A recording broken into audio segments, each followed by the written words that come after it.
Thank you, Chair.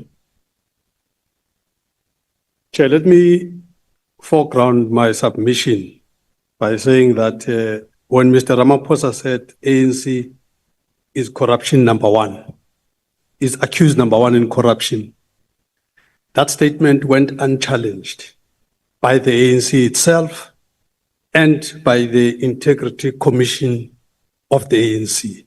So therefore, I'm sitting here, I'm taking it as a fact because it was never challenged. Now what we have the boss of a corrupt institution that must now sit and preside over a report by judges and so on. I'm nervous about that. I must just table that, Chair. That a person says, I'm running a corrupt institution, is number one accused. A boss of corruption is now at the apex of receiving a report by judicial officers. It's a worry for me. I mean, also himself is not totally clean. There's pala issues and so on, but that's not what I was saying. But I just thought I must just table that, Chair, which then means that the role of Parliament can be de-emphasized because we're dealing with rogueness at all levels. So therefore, the role of Parliament must be strong. And I want to respect some of the things that have been said by the legal people here, the doctrine of separation of powers. And I would, with all the excitement that could be around in this House, I would really appeal to members that I think let's stick to our knitting. We're an oversight body. Let's do the oversight. Let those that have got the active role do what they need to do as it were, so that we can keep to ours as a body that must do oversight. So I want to suggest, Chair, that there are two institutions, there are two processes that we must oversight. The one process that we must oversight is this judicial commission. This judicial, and I think before I go further, I think let's be clear, first and foremost, that some of the expectation by the market, by the public and all of that about the importance of the Judicial Commission of Inquiry might be misplaced. That excitement might be misplaced because fact of the matter is that a Judicial Commission of Inquiry, their findings and recommendations are not legally binding in the first instance. So I've never been excited about these commissions. They are not legally binding, and there could be a whole range of reasons for this, and that's not what we're here for. But bottom line is that we have people that are dying every day. We are investing time and energy on an institution that cannot find a person guilty or innocent, that cannot ascribe liability, but want to spend all the time on this body. I'm struggling to understand why we're doing this. But be that as it may, I'm suggesting that I'm going to make 5 suggestions. I'm suggesting that we oversight this body. And the legal opinion made 2 points around this, that we need to do 2 things, oversight and scrutinize. Part of what we must scrutinize are the terms of reference. So therefore, the first point in terms of oversighting this judicial body is to demand or request the terms of reference for this committee to scrutinize to see if this, because one of the things I got worried about when Mr. Ramaphosa was dealing with the terms of reference, he was going through all kinds of hairy-fairy stuff about the longevity of this and some long-term strategy about almost like how to rebuild a strong criminal justice system. Yes, that is important. But right now, we're in a state of emergency right now. We have 121 dockets that have been archived. We've got 51 political killings dockets that are not being acted upon. We've got an urgent issue right now. So we can't have, that's why we therefore need those terms of reference scrutinized here to make sure that they are focused for a short-term delivery, as it were. So I'm saying, Chair, there are two things we must oversight. One is that judicial commission, but the other is a criminal investigation. I think we must be clear that this judicial inquiry does not suspend criminal investigation. General Mkhwanazi must continue with the criminal investigation, must arrest people that he must arrest. I think we must make it clear, Chair, that the fact that there is a judicial commission of inquiry, that does not insulate people from being arrested tomorrow. The point must be clear, that the fact that there is this inquiry is not an insulation that, okay, I'm on holiday now. No, there's no holiday. So I'm saying the committee must make it clear that the Mkhwanazi must arrest people tomorrow, the next day, and all of that. And we must supervise what Mkhwanazi is doing. As this committee must come here, give regular reports so that we can give him all the support he needs. And then, Chair, one other thing that got me worried in this process is that I think we are creating all kinds of technicalities for people to get away with murder in this thing. There's a dispensation that applies to politicians. Politicians are not governed by LRA, but there's a dispensation that applies to officials. Officials are LRA material. I get nervous when I just hear somebody overnight, absence of leave. I don't even know that terminology in the LRA space. But be that as it may, what we should advise is that officials that are not politicians must follow process proper.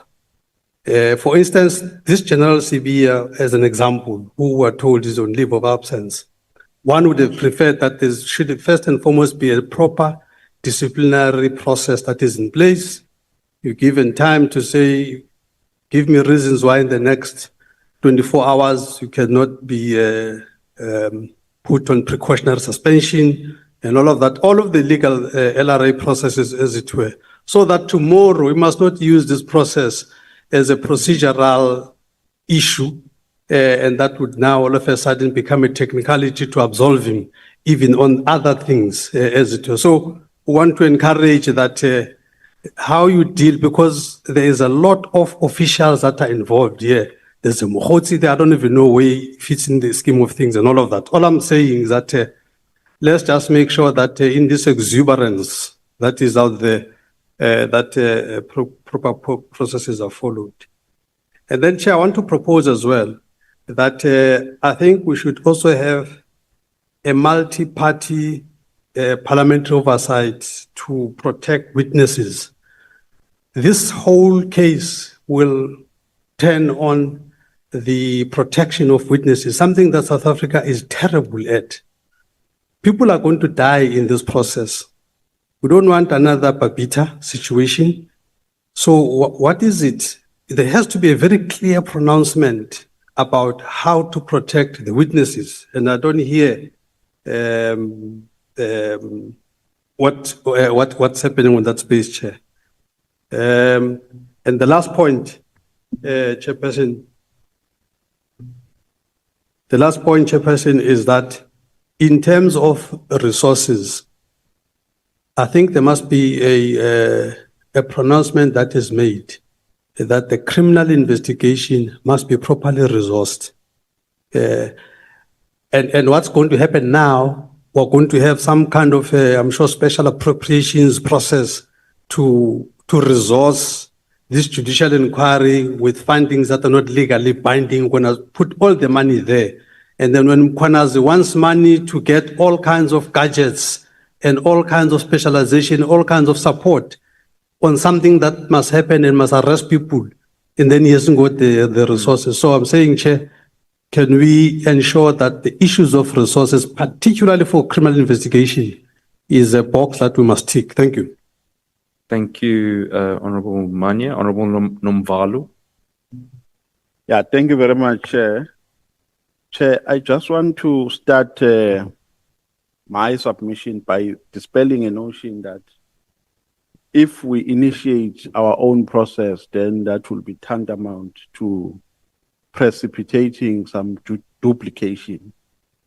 I think that is neither here nor there in the context of separation of powers, Chairperson, and in the context of our constitutional responsibility to oversee the work of the executive.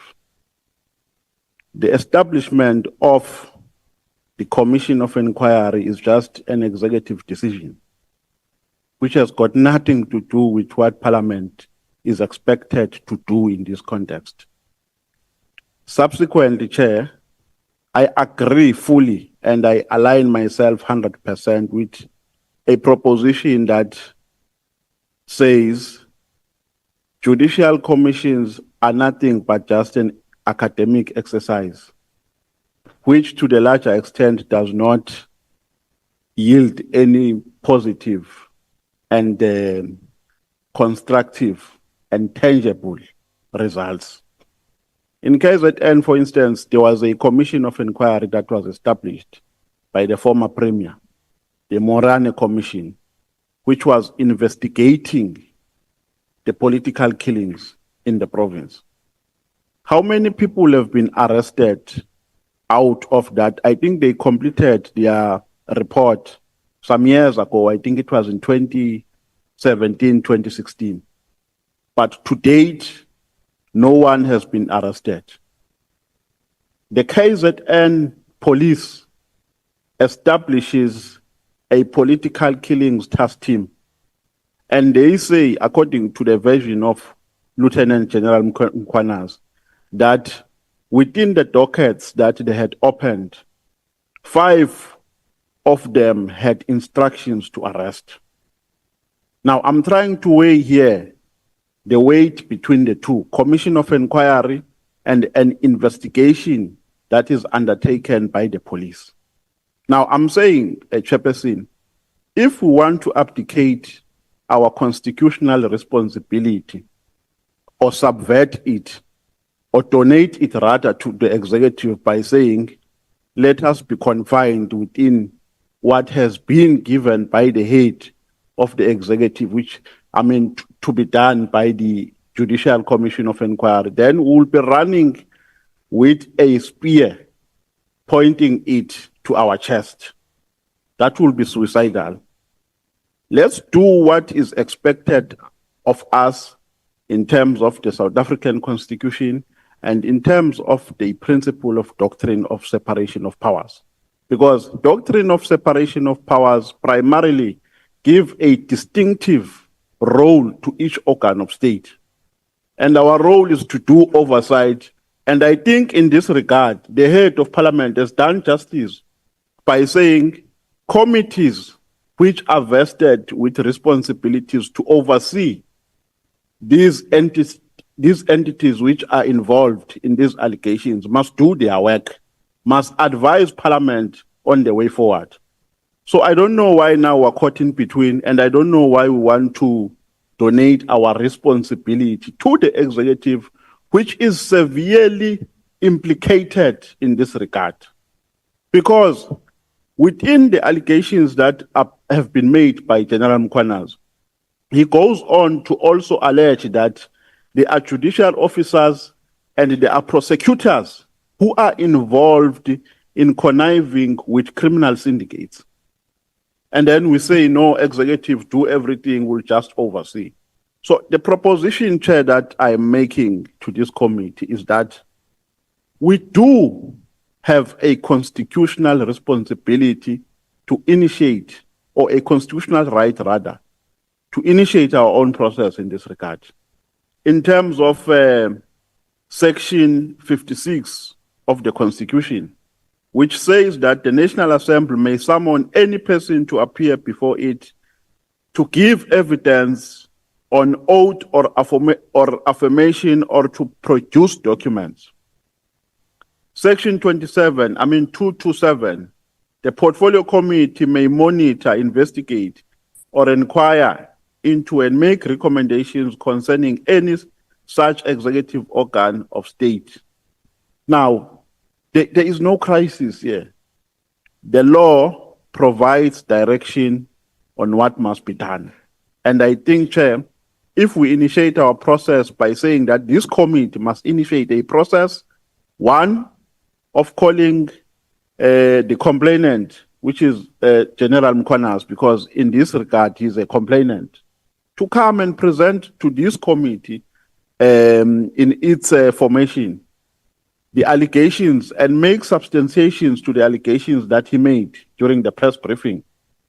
And then we will take it from there. We will make a determination of who else must be called after that presentation has been made. And we'll make a determination of which document we may need to summon to this committee. So, Chair, I think we're taking a wrong direction if we say, let's just oversee the work of the commission. I don't have confidence in a commission of inquiry. I think it's a wasteful, it precipitates wasteful expenditure. It's an academic exercise. It just plays a tick box exercise and it does not produce any tangible results. That is my submission, Chair. Thank you very much. Thank you, Honourable Member. Then go to the Honourable Member next to you, whom I don't know your surname. Apologies. I did tell you my surname, Litchfield Shabalala. Litchfield Shabalala. Yeah. You're welcome. Thank you, Chair, and good morning to the honourable members. I think the beauty of speaking after so many people is that you are covered by the time it's your turn. But I just want to emphasize two things, that the allegations made by the General about the judiciary itself and the executive. So we can't sit here as these two committees and be told that this commission is different. We should have faith. We can't operate on faith. We need to operate on caution, because as it was repeated and said, our people have lost faith in the police and the judiciary system itself. And if that is lost, it falls on these two committees. So while we respect the separation of powers, but it should not be applied to confine us. So I support the fact that we should call General Mkhwanazi here to speak to these two committees. But also I support the view that as MK, we don't think that we need a commission of inquiry. There's a slide running around, too many truths are told in jest. There's been about 17 in Cyril Ramaphosa's time already. And another running joke about us, and too many truths are told in jest, is that lightning hit. And when a minister came to assess the situation, he said, we'll call a commission of inquiry to do what? To investigate lightning. So these commissions of inquiries truly waste a lot of money, and they're academic. We are past academic. It's like we are in a house and water is coming through the holes. That's where we are. We are at an emergency mode. So I would really move that as the two committees, we should scrap that judicial inquiry and let that work fall here and in the police. Thank But you. where did you get this commission of lightning now?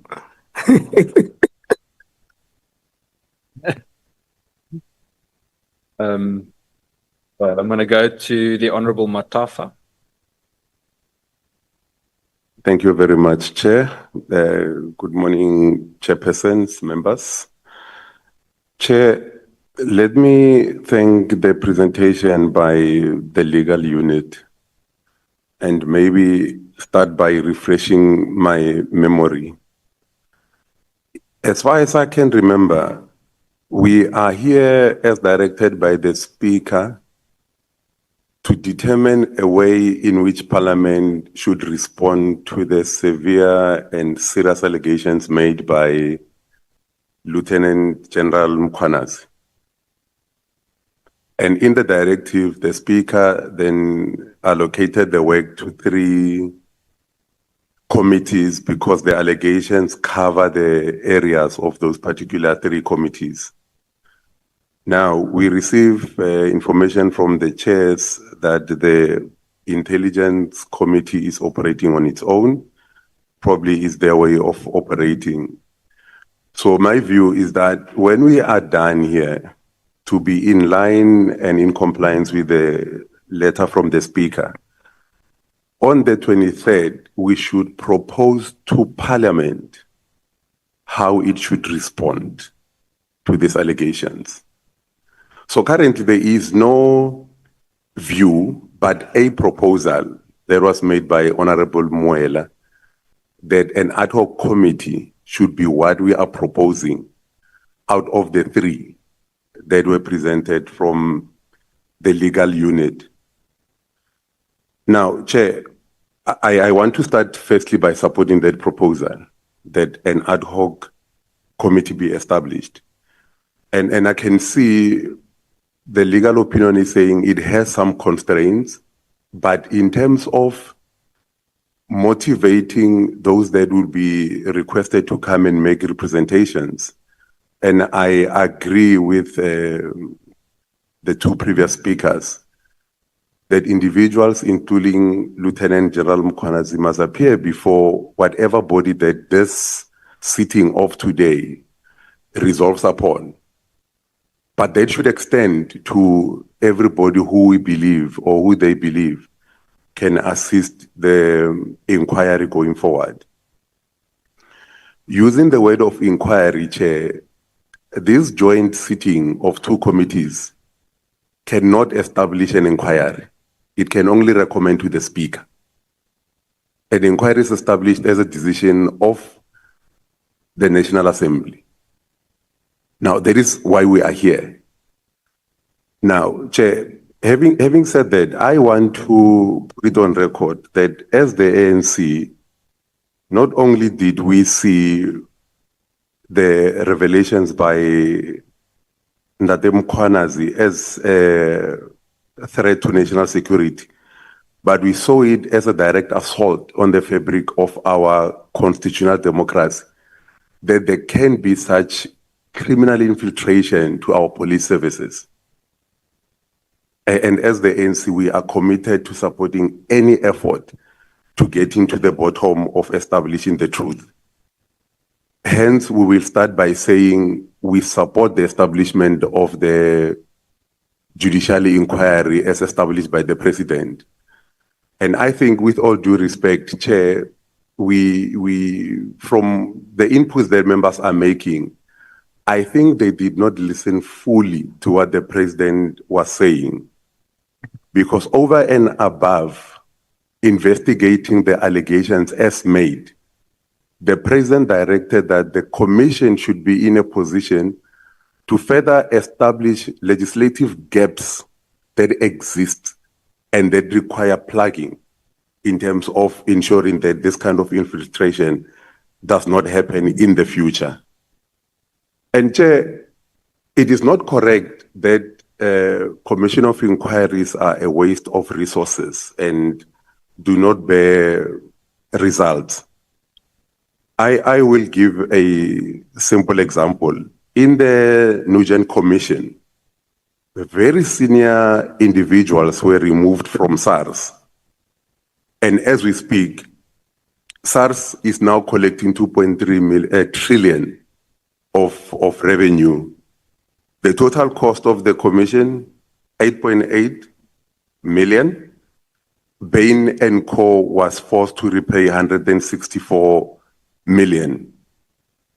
The Zondo Commission, as we speak, Chair, it would have cost 1 billion, but it was able to have 10.6 billion assets frozen, 64 billion rands in civil claims were filed by the SIU, and SARS was able to receive 4.8 billion in unpaid taxes, and were able to also successfully recover over 5 billion. And legislative reforms were introduced as a result of the Judicial Commission of Inquiry into state capture. Now, Chair, the legal opinion as it was presented, it looked at 3 areas as far as I'm concerned. 1, the legal standing of our sitting, and accordingly they do indicate that we have the legal standing, and that supports the assertion by Honorable Nomvalo that we cannot ignore our constitutional responsibility to play oversight over the executive. So there we are fine. I would want to propose that should this sitting agree on the only proposal made of an ad hoc committee, we infuse in the terms of reference the oversight over the Judicial Commission. The President states that the 3rd month and the 6th month interim reports must be produced and be submitted. So our view is that those reports should also find their way to this body that this particular sitting will resolve upon. Because at the end of the day, maybe through you, Chair, Ndade Manyi, Ndade Mkhwanazi speaks about 3 areas: the executive, the judiciary, and the legislature. And in response, the President says once the final report is received, it will then be further sent to the Speaker and the Chief Justice. So if there are recommendations that the report makes on action that has to be taken on the executive, the President will have the report. If Parliament, in terms of legislature, has to respond, because there are members of Parliament that Mkhwanazi are saying are part of this particular cabal and cartel, the Parliament must act accordingly, and the Chief Justice must act on those magistrates and judges that Mkhwanazi is actually implicating. But of significance for the ANC, Chair, is that the President is saying we are not going to wait for the final report to come before we act. The Commission is empowered where they see evidence, where they see cause for action in terms of prosecution. Immediately those particular institutions empowered by law to take that particular action must act. And this, Chair, is not foreign. You would remember when the Zondo Commission terms of reference were amended by the President to ensure that we do not wait for the conclusion of the Zondo Commission. Referrals to investigative and prosecuting authorities are done immediately as they are picked up in those particular entities. So, Chair, I will close by saying I support the proposal that was made by Ntate Muela, that we fall into a ad hoc committee. One consideration for an ad hoc committee is that the rules of Parliament prohibits people appearing before committees of Parliament to have legal representation present. But in an ad hoc committee, you are able to bring legal representation. So I'm saying this, Chair, because I believe that because this case has a very big potential of prosecutions and people ending up in jail, they will be reluctant to appear in front of committees where they are not covered legally. So I would support the ad hoc committee in that regard. Honorable Swartz, I think it is, speaks about a debate that they had called. I want to implore the sitting that we support that proposal. Is it Honorable Trollip? Thank you. Honorable Trollip speaks about a debate. From the ANC Chair, we will be very comfortable to have that debate happen parallel to all these investigations, because we have not had a situation where political parties were able to take the nation into their confidence in terms of how they view and what they wish to happen as far as these allegations are concerned. And I think the proposal of a debate, Chair, whilst these other processes are running concurrently, is sound.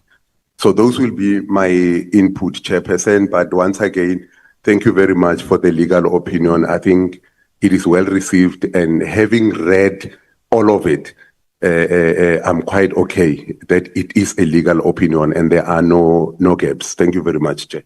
Thank you, Honorable Matafa. Honorable Ghana.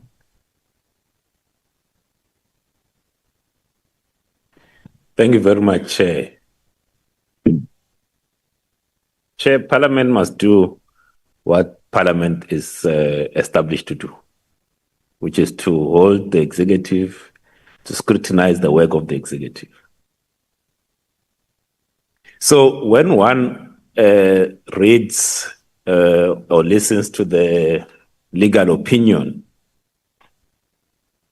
it says to me that ourselves as members, because sometimes when we discuss these options, you might think it's other people, but actually it's ourselves. It's what do you want to call yourself? That's what it is.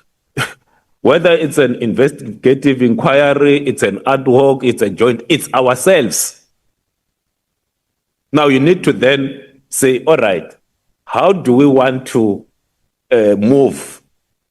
That there will be some kind of a coming together of members of parliament to look at these allegations. It's not what's in question. So that's accepted by the three options. Now, how do you then weigh the three options? It's which of the options arrive at the decision quicker, but still allows the two committees to do the work that they need to do. That's what the question is, effectively. So, I hear my honorable member Miel and honorable Matafa advocating for an ad hoc committee.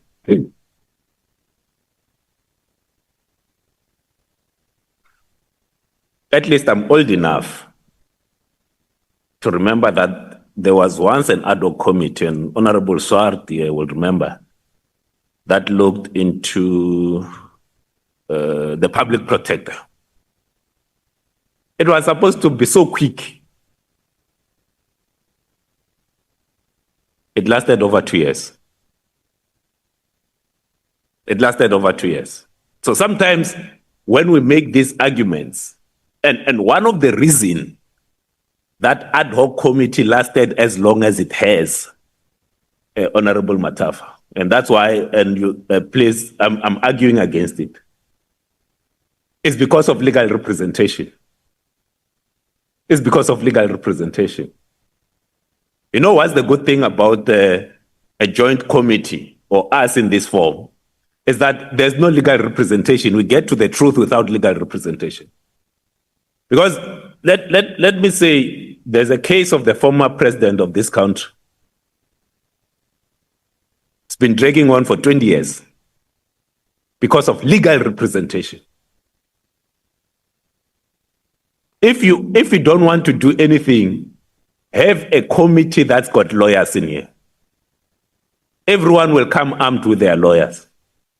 A so-called witness will be sitting there for 5 days because everyone wants to have their bite. Everyone wants to have their bite. Why is the Senzo Meyiwa trial not concluding? It's because everyone wants to have their bite. Now, does that allow us to get to the bottom of the truth quicker? I'll argue not. I'll argue not. But are the members, so if we were to establish, if we were to call ourselves, because that's what it is, the conversation is, what do we call ourselves? Because it will be us. It will be us. Are we saying, if Mkhwanazi or Minister Mtunu or General Masimula comes here, we don't have the capacity to question them, that we need an evidence leader, we need lawyers? No, it's us. We are here to oversee the executive. Now, the route of the ad hoc takes us into a prolonged process, not a shortened process. Not a shortened process. And the recent issue of the former public protector must at least ring true. At least to some that were here, how long that took.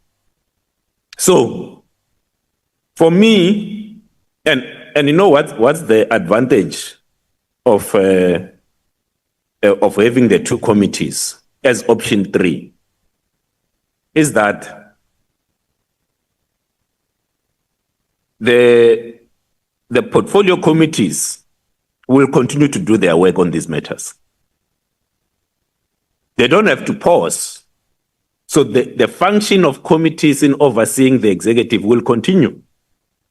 But when you go to an ad hoc committee, it's like, but you can't ask me there and ask me there and ask, no. So, and it answers the point that the Honorable Swart made around the need for institutional capability and memory. So there are things that the police portfolio committee members know that the justice don't know. And there are things that you know that we don't know. Because when I look at this, effectively, we are dealing with the NPA, we are dealing with IDEC, which is justice.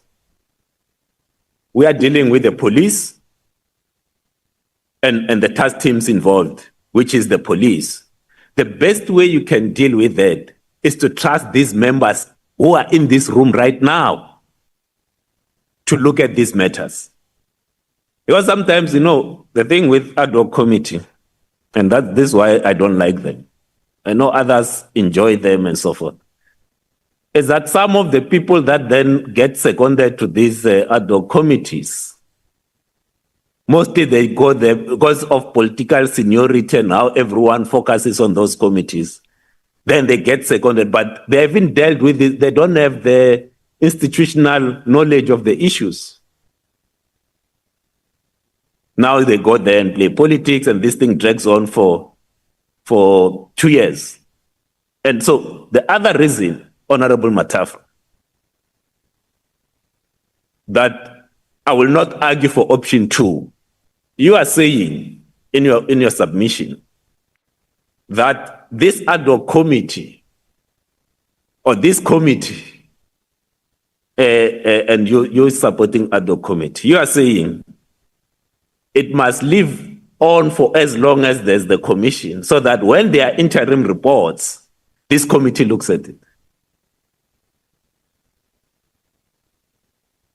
And I will then argue that the committee that then oversees, Honorable Mike, the committee that then oversees the Judicial Commission is the Justice Portfolio Committee.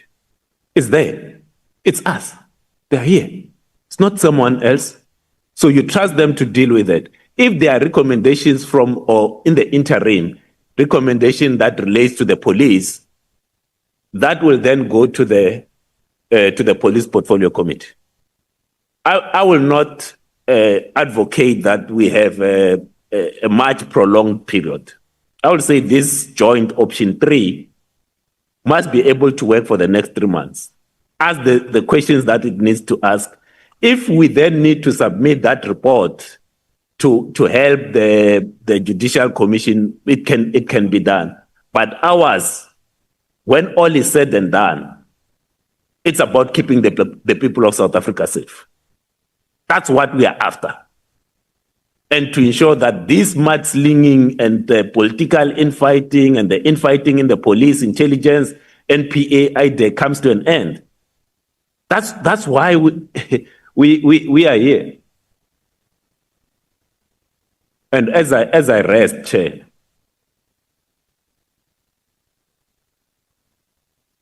let's learn from the other ad hoc committees of Parliament, how long they lasted, and what kept them running for so long. Compared to, for instance, the joint committees. So yesterday we presented a report. It was a joint committee of police and agriculture on farm attacks. We were able to move fast. But had that been an ad hoc committee, it will still be sitting right now. they'll still be sitting, I tell you. But because it was the joint committee focused, it's not like we're asking to investigate everything. The allegations are there. We know what we're investigating. We even know who are the people to call into the room. General Mkhwanazi, General Masimula, Minister Mkunu, the head of IDEC, the head of NPA, General Kumalo, who was heading the political task team, is now crime intelligence. These are the people that must come and answer questions that South Africans are asking. We are here to represent South Africans. And as I learned, I therefore do not see this being done by an ad hoc committee. Ourselves, jointly as we are, can hold the executive and the officials accountable. I submit. Thank you, Honorable Ghana. Honorable Adams. Thank you, Chairperson. Thank you, Honorable Ghana, for covering everyone. Chairperson, I think from the offset, the biggest failing of this institution is repetition. And for this reason, the NCC cannot support this ad hoc committee. It's only going to replicate what's supposed to be the work of these people in the sitting right here. But I want to just ask something, say something rather. The initial instruction from our speaker was that police, justice, and intelligence would sit together and investigate this matter and make a determination. Intelligence has been removed from the committee. I'm sure we'll get the answer sooner or later. But if only intelligence was sitting in this meeting, it would be so much easier, because the idea of intelligence has submitted a report into the rot and the corruption in the South African police services to previous Minister Bheki Cele. That report was suppressed. In this year, the IG again sent a report to now suspended Minister Mkunu. I emailed the minister. I asked him to bring that report to the portfolio. He never responded. If intelligence is here, we can ask the Inspector General to produce these reports. It will save us 70% of what we mean to do. I'm not sure if this is a deliberate attempt to slow down our progress or to hide the truth. But surely intelligence must be here.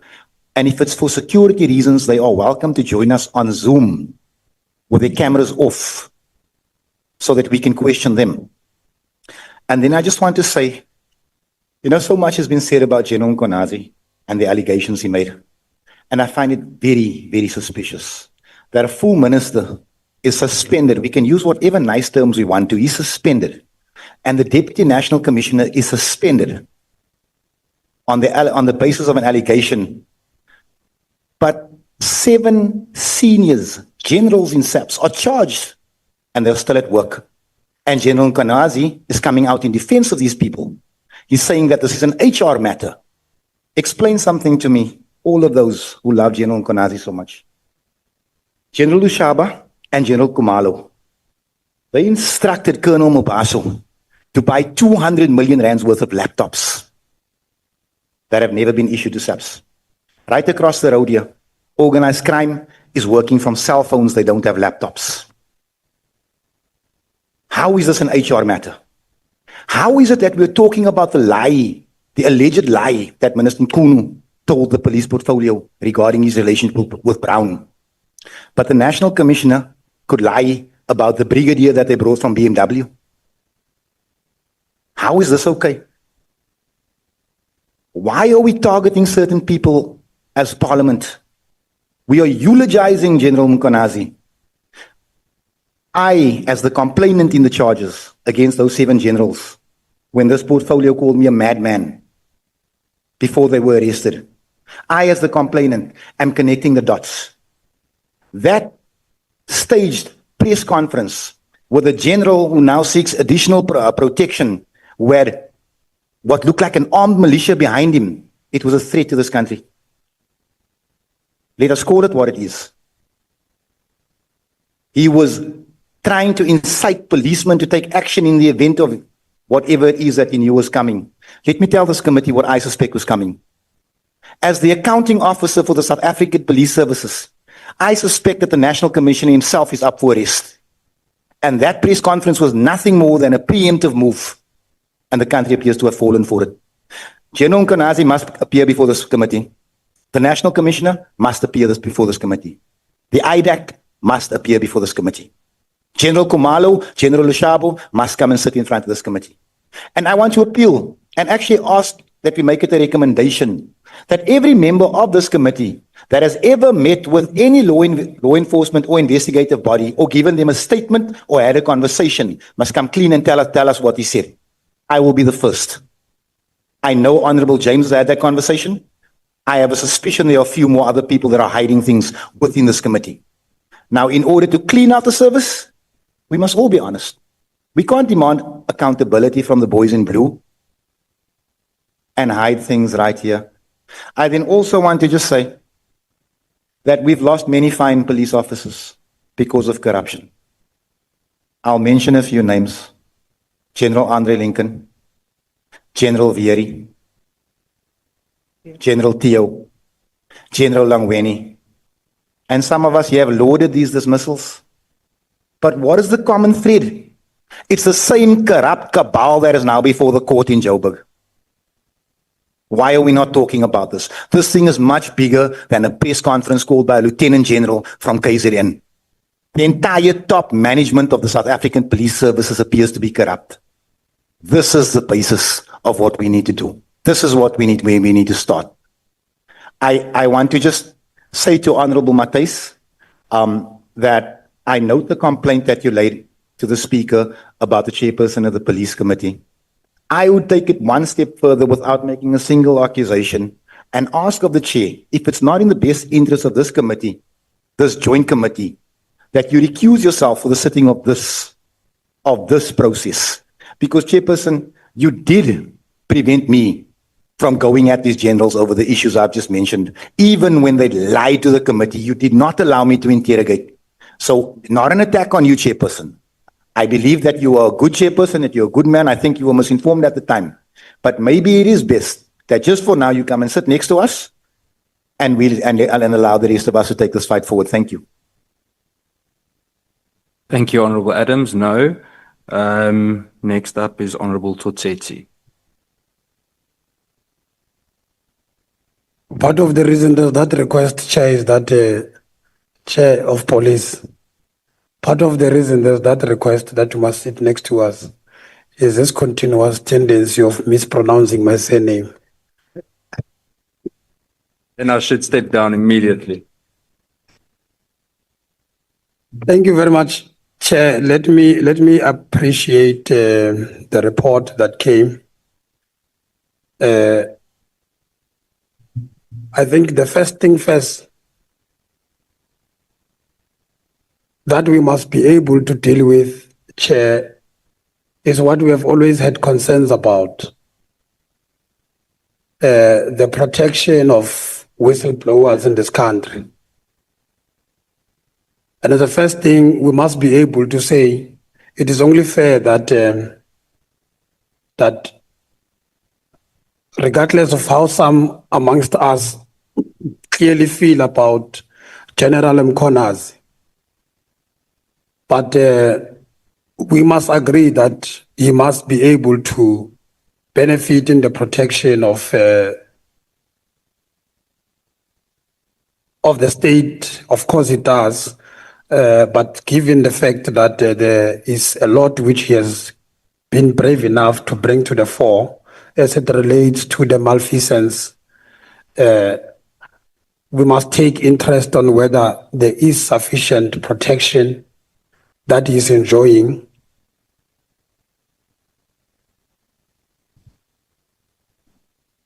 And I think that the committee in particular on police needs to find a way to ensure that such becomes a reality. Now, Chair, I must also say that in line with what Honorable Matafa would have raised earlier in supporting, I think it was Honorable Swartz or Trolip, I'm not sure, but Honorable Matafa would have supported. Just on a point of order, sorry, the honourable member takes exception to have his name mispronounced. You must please not identify two white males and a bald as the same people. Let's continue. Okay. Honestly, they confuse me. They look like. Thanks. My apology, Honorable Trolip. But I'm saying that in light of what Honorable Matafa would have supported, I would also want to emphasize that that perhaps we must join in the call to have a parliamentary debate on this matter, so that we really allow all the parties to ventilate their side of view as it relates to the state of the police and safety of our people generally in the country. Because I think that such is a major concern for all of us, to have the police force being infiltrated in the manner in which General Mkhwanazi would have articulated. And from how the police force would have dealt with number of issues, it's very easy for even members of the public to relate with the fact that there is a serious problem within the force. And I think that these revelations give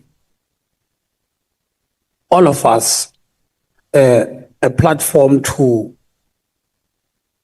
dig deep and once and for all find a solution, not to the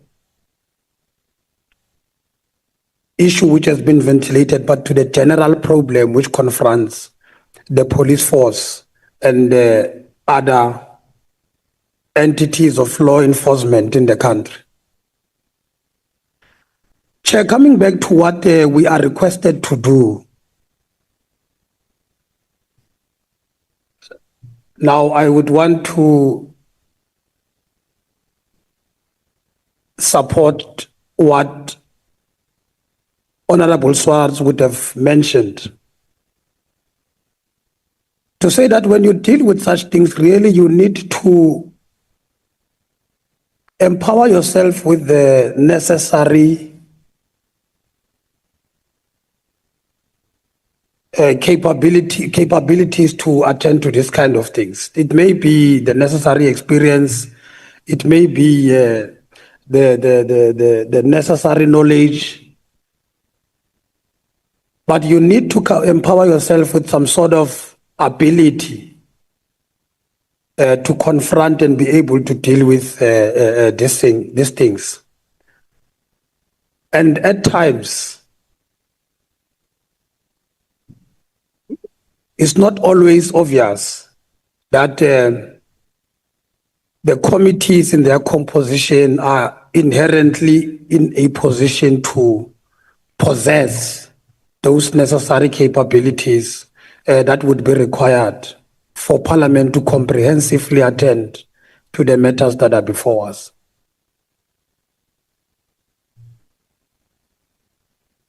I do agree, Chair, that there are issues which we must be able to address as an immediate task of oversight.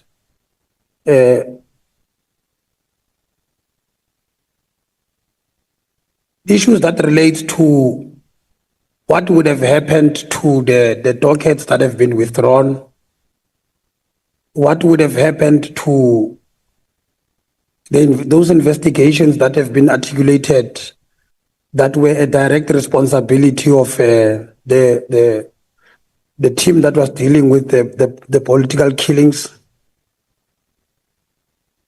And since it's in existence, why are we not having those kind of dockets been reinstated to the table of that kind of a team so that it's able to conclude its work?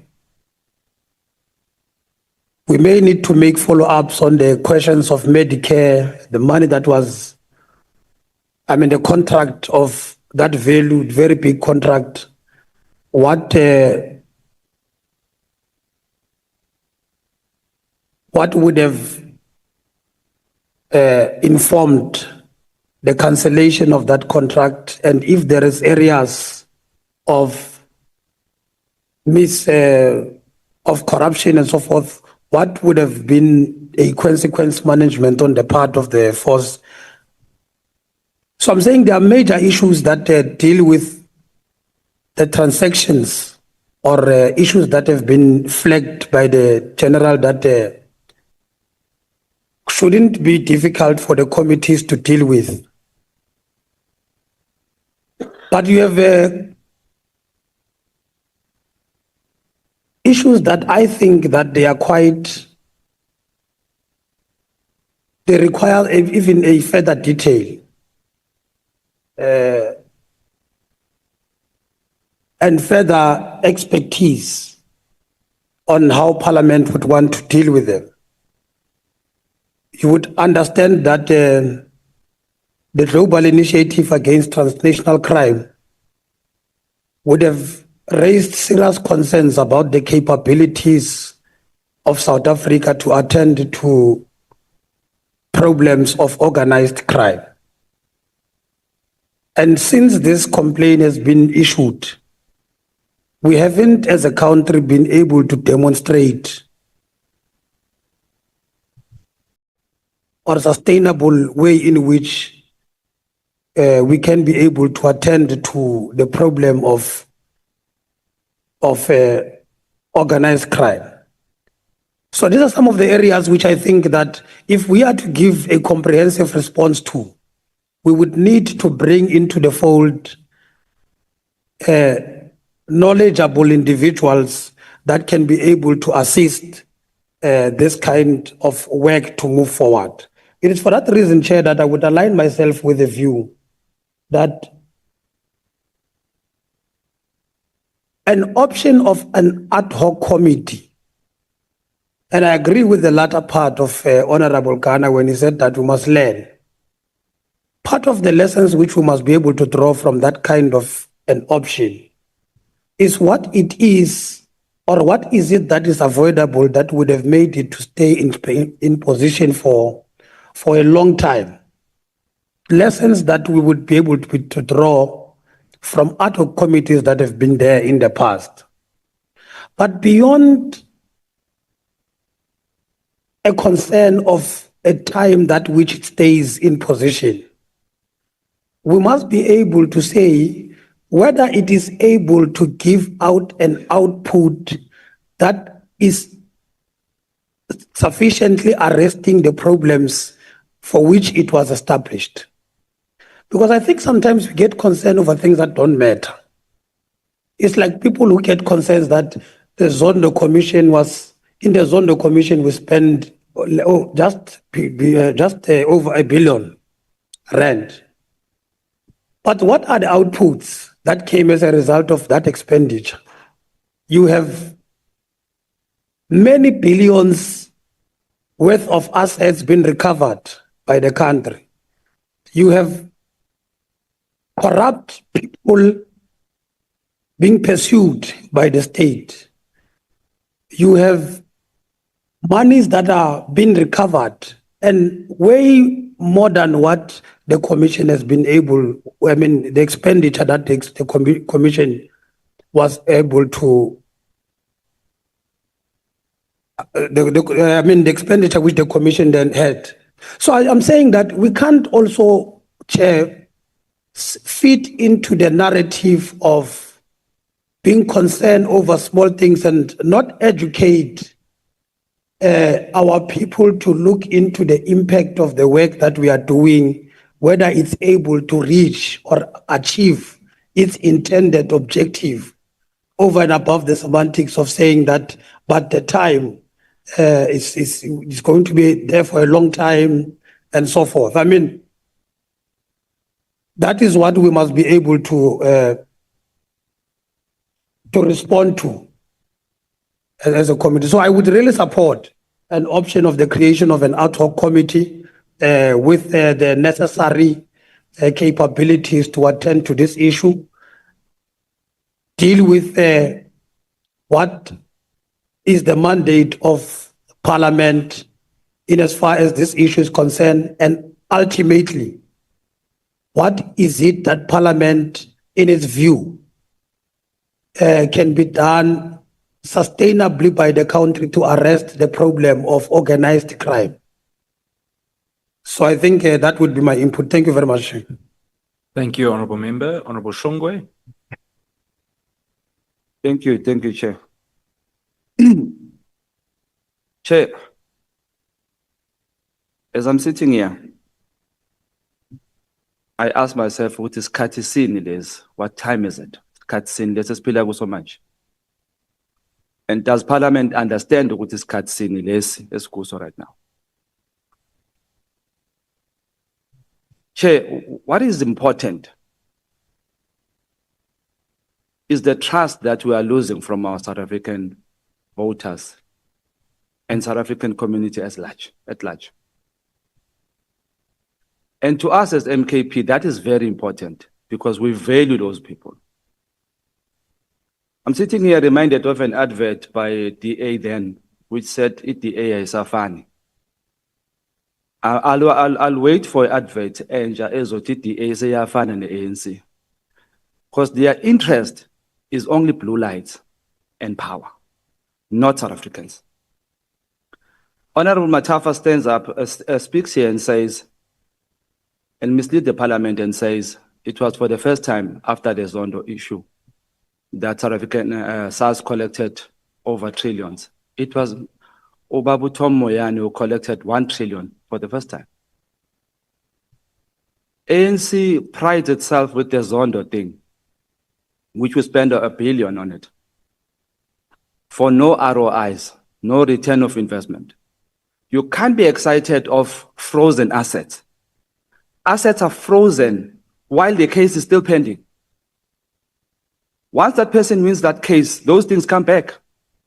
Where is that excitement? Chair, sitting here in Parliament, we are an ad hoc ourselves, the most cost-effective ad hoc. We don't require more money to be spent on us to attend this matter. General Mkhwanazi goes to the public and complains to the public about South African matters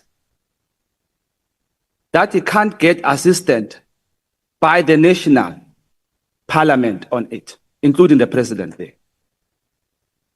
He goes to the public that voted for us and speaks to the public with umphakathi na inkinga esibhekane nayo. Now umphakathi uyamuzwa uMkhwanazi ukuthi uyakhuluma and ukhuluma into ezibalekile ezibhlungu.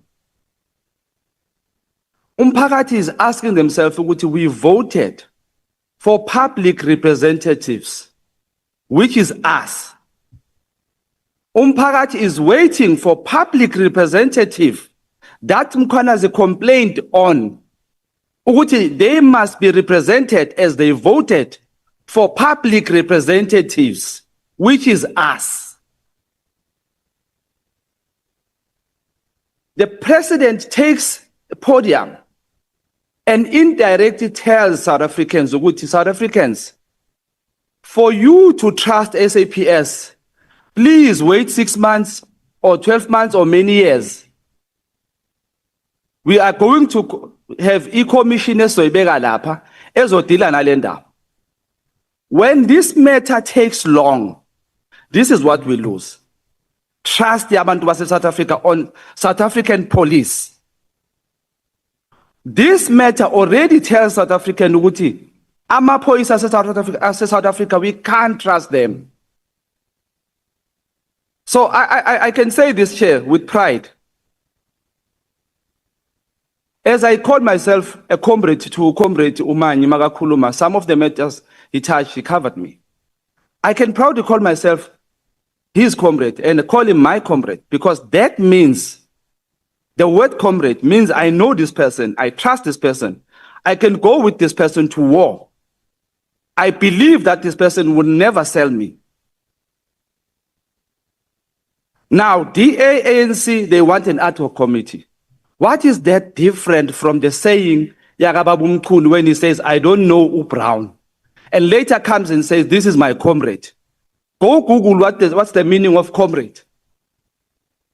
Chair, today, let me quote something. Thursday, I write on our group, the police group, the committee. I say, Chair, please, this time around, do not protect your people. There's no reasons needed for us to call an urgent meeting on this matter. As we deliberate, that group is closed. Only admins can speak on that group. That's number one. Number two, when there was a request for CR17 files to be opened, the same thing happened. There was legalers that closed those CR17 dockets. Number three, we continue to design this nice thing called ad hoc, which is very, very costly. What are we here for as members of parliament? Are we here to collect salaries and defame services to other people? Is that what we are here for? We are lawmakers. Therefore, umthetho uqala la ugcina la. That's why as Umkhonto weSizwe we always say this Roman Dutch law is an apartheid designed to cover a lot of things. This thing is in Isindebele. Ubaba Mkhwanazi has taken this thing emphadlweni.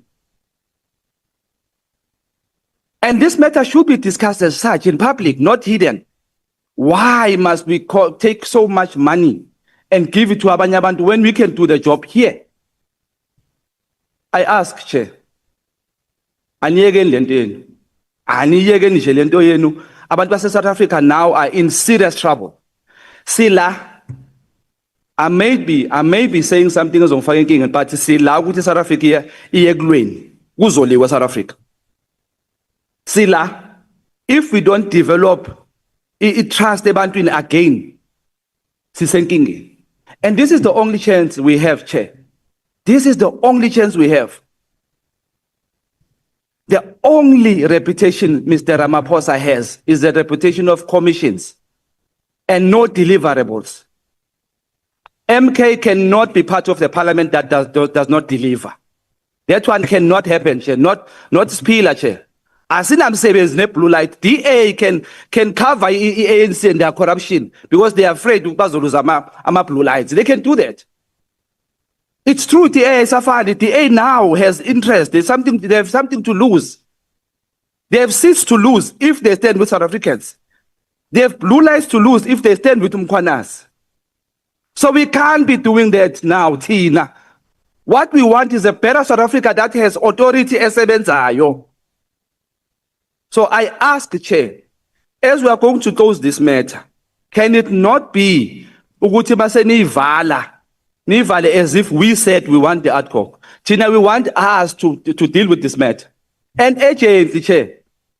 Because if we don't deal with this thing urgently, what are we saying to South Africans next week? Can they trust our police?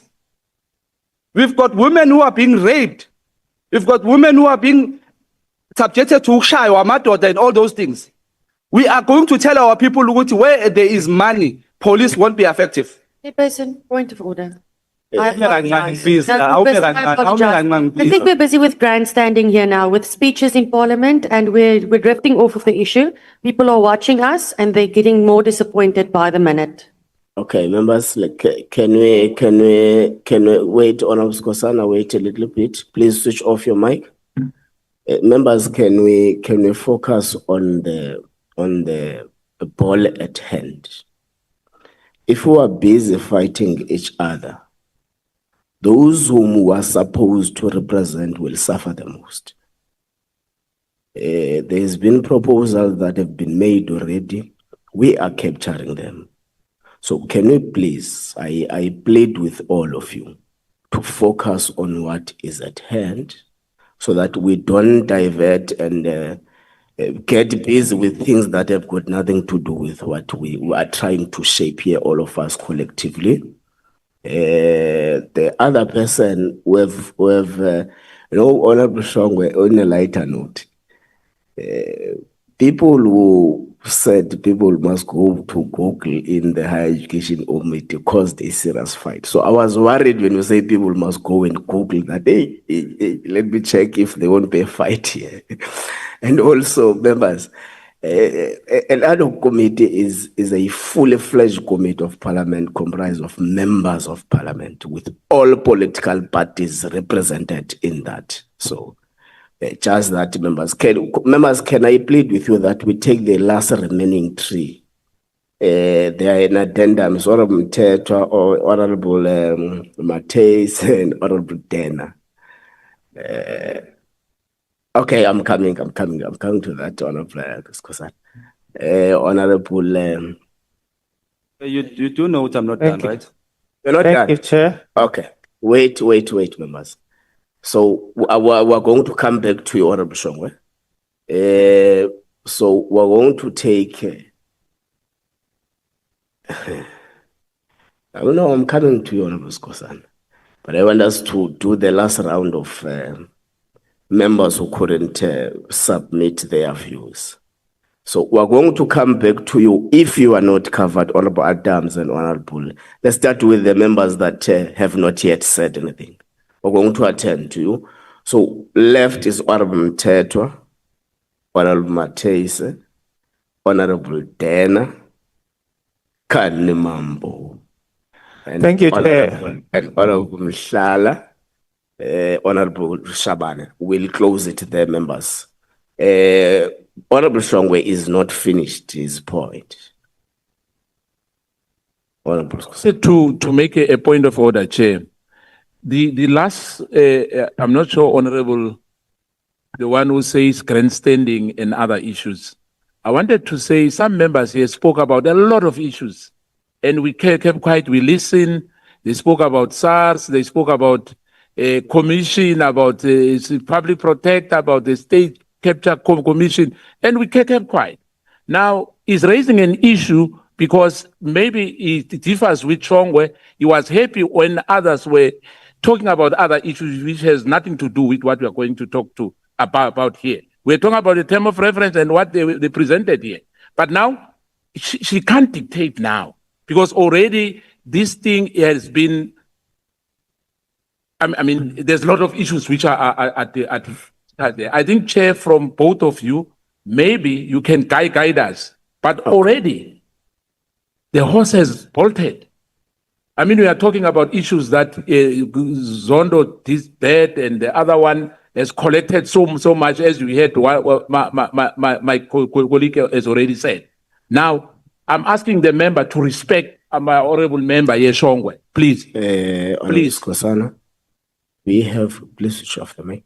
We have pleaded with everyone that can we please avoid being inward looking.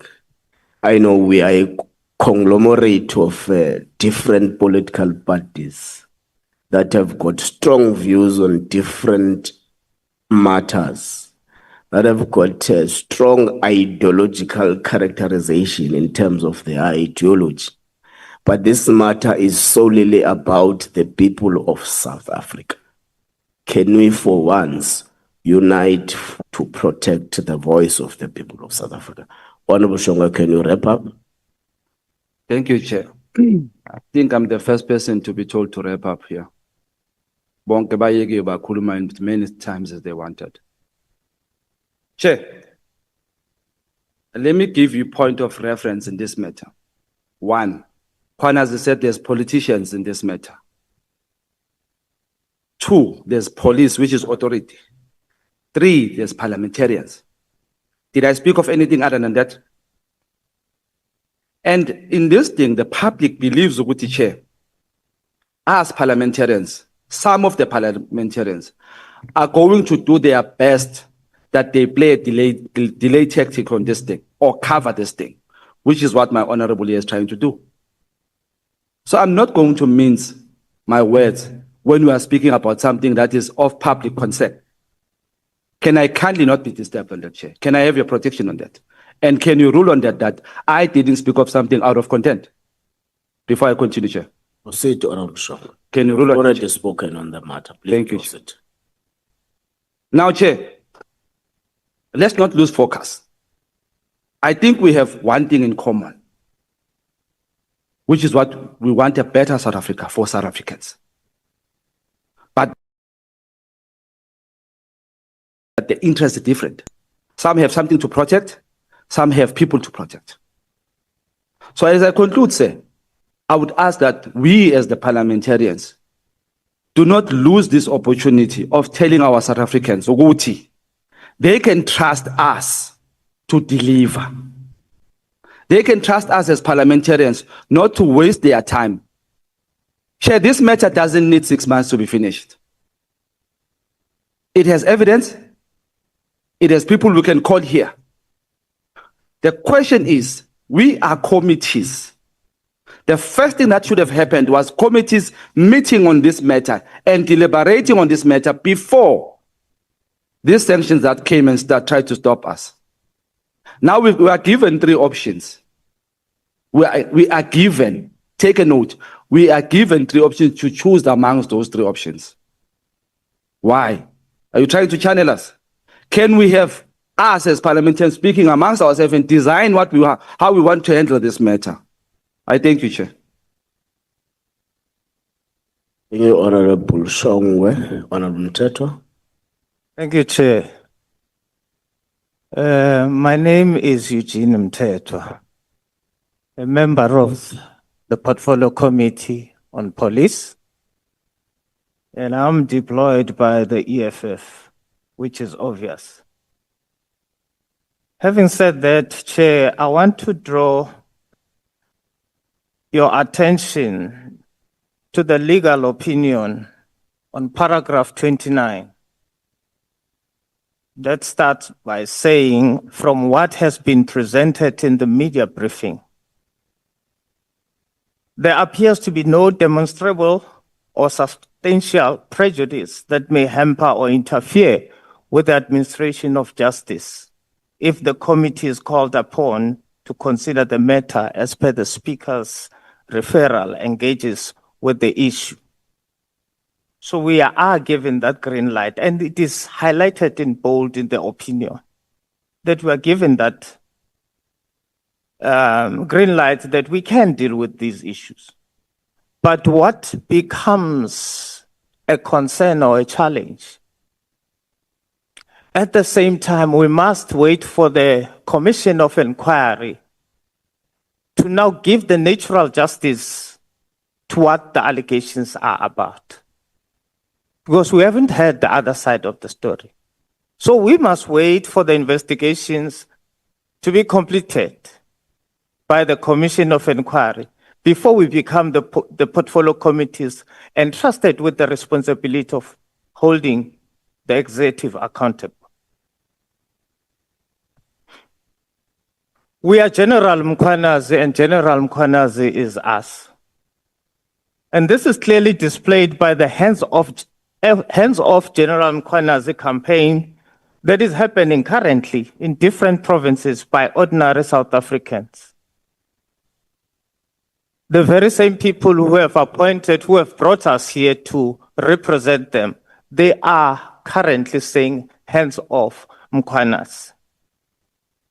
And this is primarily because they identify themselves with what General Mkhwanazi has desperately done to draw the attention of the powers that being, because I believe that the media briefing by Lieutenant General Mkhwanazi is a deep outcry and a desperate measure as a last resort to get a hearing.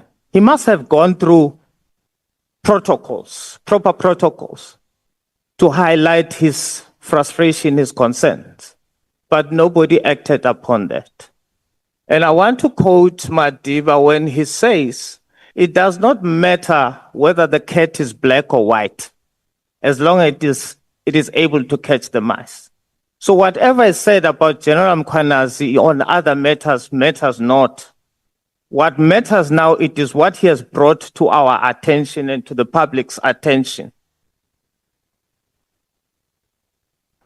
South Africans are shaken to the core, Chair, and wondering if they still have a policing system that can be trusted. More than the salt it is, more than the salt it is to us and the public, that the president can now call for a commission of inquiry. Yes, the general understanding and knowledge of many people that commissions of inquiry have not brought much. Whatever that you can speak of trickling factor of the returns from those are in the books.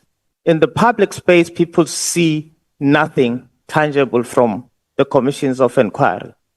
And it's a very costly exercise. So I'm saying it is sold because it displays first and foremost no confidence in us as the constitutional structures under Parliament that are entrusted with the oversight over the executive, including the president himself. We are entrusted with that oversight over him. But it is said that he can run faster than us, and gag us from doing our work and show us that we are not capable. In other words, he's indirectly saying, I don't trust the portfolio committees that are entrusted with the oversight on these issues. I would rather have a commission of inquiry at a very costly exercise. Regardless of our austerity budget, South Africans are deprived basic services, Chair. Businesses are struggling to meet the demand due to power cuts and load sheddings. Increasing levels of unemployment to even affect doctors who were formerly privileged in the apartheid era. As students, when they completed their studies, they would be given loans and be given access to financial services and money that they can utilize to buy homes and buy cars without even being employed at that time. That was the privilege. Today, doctors are unemployed. Students are dropping out of universities because of debts. And yet we have a president who swiftly feels that an unnecessary cost on an austerity budget such as ours, he puts a commission of inquiry. There's no commission of inquiry that has met its deadline previously. It will go and go and go, and then there's a need to extend the term of its existence. We know the Zondo Commission was extended. We therefore see these premature pronouncements by the president in response to such serious allegation as, first and foremost, reckless, as they were hurriedly done as a delay. For me, it is a delay tactic more than anything. He doesn't want to remove Mkhwanazi and confirm that there is something wrong. It's a delay tactic. We are not only members of parliament, we are also politicians. We also read the political environment. We are heading to elections. So this commission of inquiry must go even beyond. I wouldn't be surprised if it goes beyond election times. They are baseless as they undermine the constitutional prescripts around the delegation of power over appointment of ministers. We know that. As an acting minister of an acting supposedly appointed minister yet to be appointed, whilst the other one is sitting at home enjoying the pack. 3 ministers. The pronouncements are showing so much uncaring of our government that adds a burden to taxpayers who are overly burdened by the bloated GNU cabinet, first and foremost. A salary for a minister accused of corrupt activities whilst on special leave. Whilst the acting minister would also be drawing a salary from his acting role. The establishment of a commission of inquiry is insensitive of the very austerity budget. Thus, we would have recommended an ad hoc which is less costly than it is us who are forming that ad hoc committee. It is us, as you correctly said, it is us who are forming that ad hoc committee, which would not require a huge budget, by the way, than the budget that would be taken by the Commission of Inquiry. Portfolio committees are deliberately made open to public in order to gain public's confidence. And as such are the ears, the eyes, and the mouth of ordinary South Africans. Post this process, why would South Africans trust the role of the portfolio committees that can be single-handedly outruled by the president and be replaced by the president who ought to account to the very same portfolio committees? We have been rendered redundant. We have been rendered useless, Chairperson, by the establishment of the Commission of Inquiry. I agree with Honorable Ghana when he says, we as portfolio committees we are capable and we can deal with these issues. But in the case where it is felt that portfolio committees, I don't know what would be the reason for portfolio committees not to be able to deal with the issues. Then an ad hoc, even if it takes 2 years or 3 years, Mr. Ghana, it is far better than a commission that can take 5 years at a very huge cost. So, Chair, even the latter speaker from MKP, that speaks about a ticking time bomb. The mere fact that people are on the streets before anything happens, it is a ticking time bomb. Should anything happen to Mkhwanazi, I want to second the very notion and the sentiment that this country will see fire. Madiba is no longer here to quench the fire that could have happened when Chris Hani died. General Mkhwanazi is us. We are General Mkhwanazi. And as I close, Chair, I want to plead with this portfolio committee and other committees jointly that we can make those recommendations. I support the ad hoc committee as a better option because it also allows the very same committees to participate in that ad hoc committee. Unlike the Commission of Inquiry that suspends the work of the committee and the confidence that people of South Africa must have on us. The president is accountable to us. He must know that. Thanks, Chair.